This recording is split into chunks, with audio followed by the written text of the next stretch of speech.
Hello everyone, RRB की तरफ से सेक्शन कंट्रोलर का नोटिफिकेशन आउट हो चुका है। तो आइए एक बार देख लेते हैं कि यहाँ पे आपको कितना पे मिलने वाला है, एज लिमिट क्या रहने वाली है और क्या क्या आपकी एजुकेशनल क्वालिफिकेशन रहने वाली है। टेंटेटिव स्केड्यूल भी हम यहाँ पर देख लेते हैं। ठीक है, तो government of India, ministry of railways, RRB की तरफ से सेक्शन कंट्रोलर का नोटिफिकेशन आउट हो चुका है सेंट्रलाइज एम्प्लॉयमेंट नोटिस के तहत, जो कि एडवर्टाइजमेंट नंबर 326 है। तो एक बार हम लोग देख लेते हैं कि यहाँ पे आपका क्या क्या इंपॉर्टेंट डेट्स रहने वाली हैं, एजुकेशनल क्वालिफिकेशन क्या रहने वाली है और किस तरीके से आपको एग्जाम देना है, किस तरीके से आपको प्रोसीड करना है। तो जो आपकी opening date and time of the online application submission रहने वाला है दैट इज 15 जुलाई 2026, 15 जुलाई यानी कि कल से ये नोटिफिकेशन स्टार्ट हो जाएगा। क्लोजिंग डेट जो रहने वाली है दैट इज 14/8/2026 यानी कि 14 अगस्त 2026 में ये क्लोज हो जाएगा आपका application form. Last date of application fee payment जो आपकी रहने वाली है वो 2 दिन बाद की है, यानी कि 16 अगस्त 2026 यानी कि संडे को आप फीस सबमिट कर सकते हैं। उसके बाद आपकी एप्लीकेशन फॉर्म सबमिट नहीं होगा। ठीक है, फिर आपका जो मॉडिफिकेशन विंडो, करेक्शन विंडो जो आपकी ओपन हो जाएगी वो हो जाएगी 17 से 26 अगस्त के बीच में। तब आप अपना मॉडिफिकेशन कर सकते हैं एप्लीकेशन फॉर्म विद पेमेंट और अपना जो भी करेक्शन करना है आपको फॉर्म के अंदर आप कर सकते हैं। ठीक है, और डेट्स जो है during which eligible candidates must provide there scribe detail in the application portal, वो जो रहने वाली है दैट इज 27 अगस्त से 31 अगस्त 2026। ठीक है, तो ये आपका टेंटेटिव स्केड्यूल आ गया है। इसके साथ साथ हम लोग देख लेते हैं कि जो आपकी एप्लीकेशंस आने वाली है, जो आपका रिजल्ट आने वाला है किस तरीके से आने वाला है। ठीक है, तो एग्जाम किस तरीके से होने वाला है वो देख लेते हैं। उससे पहले हम देखते हैं कि वैकेंसीज आपकी किस किस पोजीशन पे निकली है। तो जैसा कि मैंने आपको बताया, नेम ऑफ द पोस्ट है सेक्शन कंट्रोलर। लेवल 7th पे कमीशन आपको, 6th पे कमीशन आपको मिलने वाला है, लेवल 6 मिलने वाला है इन 7th कमीशन। इनिशियल पे जो आपकी रहने वाली है दैट इज 35,400। मेडिकल स्टैंडर्ड जो आपके रहने वाले हैं A2 मतलब यहां पे बताया जाएगा कि मेडिकल स्टैंडर्ड आपका क्या क्या रहने वाला है। जो आपकी एज लिमिट रहने वाली है 1/7/2026 मतलब 1 जुलाई 2026 तक जो आपकी एज लिमिट रहनी चाहिए वो 20 to 33 ईयर्स के बीच में होनी चाहिए। और सेक्शन कंट्रोलर की जो टोटल वैकेंसीज निकली है सारे आरआरबीज में वो 119 पोस्ट निकली हैं। ठीक है, आरआरबी में railway zone wise detail distribution है यहाँ पे एनेक्सर बी में, जो आप देख सकते हैं कि कहां पर कितनी पोस्ट निकली है। टोटल पोस्ट सारे आरआरबी को मिला के 119 आपकी पोस्ट यहां पर निकली हुई है। ठीक है, इंपॉर्टेंट इंस्ट्रक्शंस क्या रहने वाले हैं ऑनलाइन रजिस्ट्रेशन के लिए और सबमिशन ऑफ एप्लीकेशंस के लिए। तो देखो, candidates should ensure that they have possess full eligibility conditions, जो हम आपको बताने वाले हैं। Prescribe for the post age on the closing date of online submission of application, मतलब जब ऑनलाइन सबमिशन आपका क्लोज हो रहा है तब तक आपके पास जो एजुकेशनल क्वालिफिकेशन इनको चाहिए वो आपके पास होनी चाहिए एज ऑन 14 अगस्त 2026। ठीक है, जो भी कैंडिडेट अपने फाइनल रिजल्ट के लिए वेट कर रहे हैं of prescribed education qualification are not eligible to apply, मतलब अगर आप वेट कर रहे हो अपने फाइनल रिजल्ट के लिए तो आप यहां पर अप्लाई नहीं कर सकते हैं। ठीक है, ठीक है, आगे बात समझ में। ठीक है, इसके बाद हम लोग देख लेते हैं एलिजिबिलिटी क्राइटेरिया क्या रहने वाला है आपका।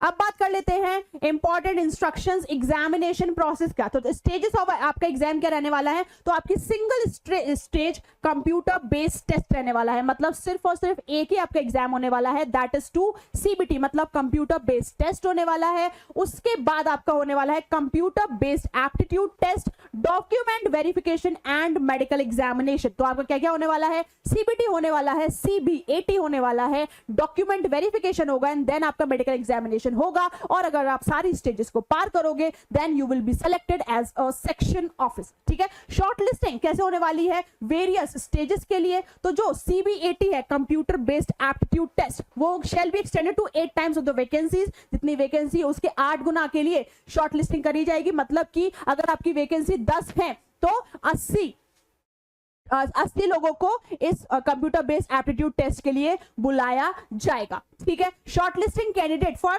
Document verification and medical examination shall be done RRB wise, मतलब जिस भी आरआरबी में जिस भी लोकेशन पे होगा उसी लोकेशन पे आपको डॉक्यूमेंट वेरिफिकेशन और मेडिकल एग्जामिनेशन के लिए बुलाया गया, जो आरआरबी आपने ऑप्ट की हुई होंगी। ठीक है, अब जो आपका एग्जाम होने वाला है उसमें नेगेटिव मार्किंग भी है, नेगेटिव मार्किंग भी है इनकरेक्ट आंसर के लिए। आपके सीबीटी में deduction of 1/3 of the marks आपका हो जाएगा, मतलब 1/3 नेगेटिव मार्किंग है आपकी हर क्वेश्चन के लिए, हर रॉन्ग क्वेश्चन के लिए। ठीक है, तो normalisation of marks will be done for CBT is held in multiple shifts. ठीक है, अब बात आती है जो शॉर्टलिस्टेड कैंडिडेट है for document verification shall be inform through official RRB website. तो जितनी भी ऑफिशियल जो आपकी ऑफिशियल आरआरबी वेबसाइट है उस पे जाके आपको देखना है कि आप शॉर्टलिस्ट हुए हो डॉक्यूमेंट वेरिफिकेशन के लिए या फिर नहीं। साथ साथ आपके पास एक ईमेल भी आएगा और आपको एक ई कॉल लेटर अपना डाउनलोड करना पड़ेगा for appearing in document verification. ठीक है, तो आपको क्लियरली बहुत ज्यादा रेगुलरली अपडेट्स के लिए आरआरबी वेबसाइट को चेक करना है। ठीक है, इसके साथ साथ आपके लिए और जो इंपॉर्टेंट चीज रहने वाली है वो क्या रहने वाली है वो भी हम एक बार देख लेते हैं। ठीक है,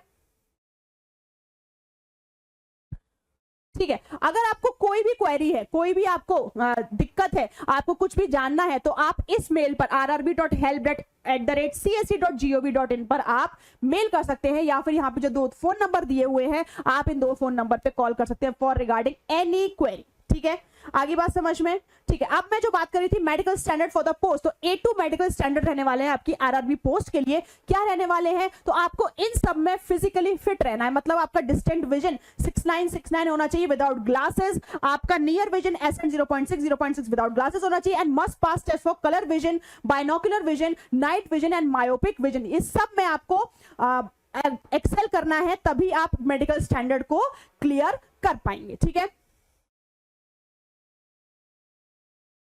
इसके साथ साथ जो आपकी एज लिमिट थी दैट इज आपकी 20 to 33 होनी चाहिए, मतलब मिनिमम एज लिमिट आपकी 20 इयर्स, मैक्सिमम एज लिमिट आपकी 33 इयर्स रहने वाली है। और इसके साथ साथ आपको रिलैक्सेशन भी मिलने वाला है as per the government norms. आपको यहाँ पर रिलैक्सेशन भी मिलने वाला है, चाहे आप EWS कैटेगरी से बिलोंग करते हैं, OBC नॉन क्रीमी लेयर से बिलोंग करते हैं, SC ST से बिलोंग करते हैं, तो then you will get the reservation as per the government guidelines. ठीक है, PWD candidates appearing for unreserved vacancies will be allowed as relaxation applicable for PWBD unreserved category। ठीक है, तो PWD के लिए भी यहाँ पर एज रिलैक्सेशन रहने वाला है। अब एक बार एजुकेशनल क्वालिफिकेशन की बात कर लेते हैं, तो सेक्शनल कंट्रोलर की एग्जामिनेशन के लिए सारे कैंडिडेट्स के लिए जो हमारा, पहले हम एग्जामिनेशन फीस की बात कर लेते हैं।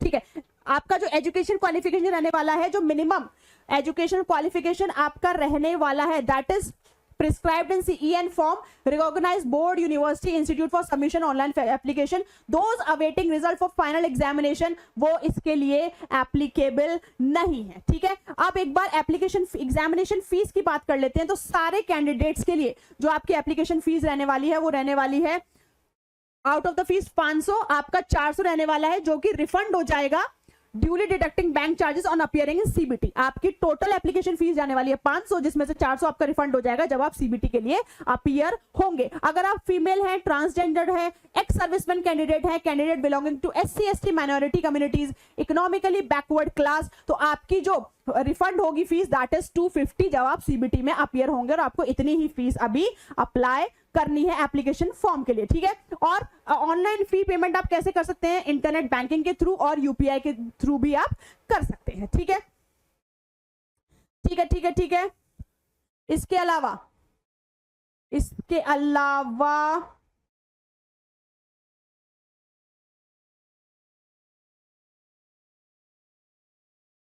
ठीक है, दैट्स ऑल। तो आपका जो एग्जाम है दैट इज, मतलब जो आरआरबी का एग्जाम होने वाला है उसके जो फॉर्म भरने की लास्ट डेट रहने वाली that is of 14 of August 2026, और जो आपकी एप्लीकेशन फीस को भरने की जो लास्ट डेट रहने वाली है वो है 16 of August 2026। तो आप जाइए और आरआरबी में जो भी इंटरेस्टेड है वो यहाँ पर जाके फॉर्म भर सकते हैं। कोई और इन्फॉर्मेशन चाहिए तो just comment in the comment box और we will resolve all your queries. Thank you so much.